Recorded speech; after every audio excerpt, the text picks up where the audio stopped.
Welcome to Between the Lines. I'm your host, Leah Woodford, and with me today is award-winning author Nancy Addison. Nancy, welcome to the show. Thank you so much for having me. Oh, it's my pleasure. So your book, How to Be a Healthy Vegetarian, that's an interesting title. Tell me about that. Well, I became a vegetarian 33 years ago, and I raised my children that way. And what I've found over the years researching nutrition and different things is that a lot of people think that they're eating healthy just because they're cutting out animal foods or proteins like meat or pork or things like that. And that's not necessarily the case, because there are a lot of white refined foods that have no nutrition in them. Maybe they have trans fats in them and unhealthy sugars like high fructose corn syrup.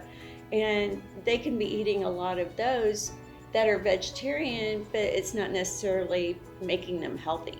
And so as people started asking me how to eat a vegetarian diet to be healthier, I realized that just there were certain guidelines that if people would follow, that they really could be a healthy vegetarian. And I had met so many people who would say, oh, I used to be a vegetarian, but I had to go back to eating meat because I didn't feel like I was getting enough protein. And so I'm an O blood type, and so is my daughter. And if you look at blood types, they would say that I should be a meat eater.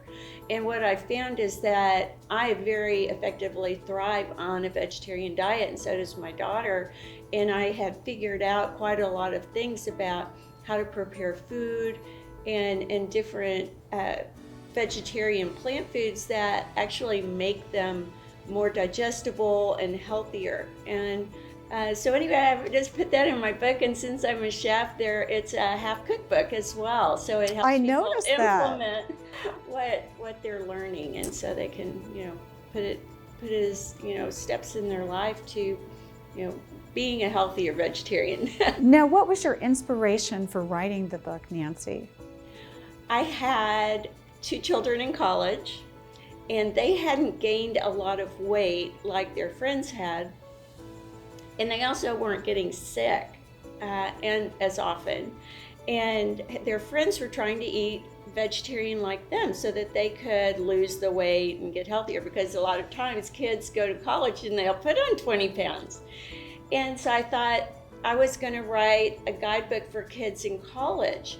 But then when I was in Greece studying Mediterranean cooking, and I saw this teacher using unhealthy ingredients, and I thought, I know more than this teacher who's written 3 or 4 books. And my roommate, she's like, Nancy, write about what you know. You know how to be a healthy vegetarian.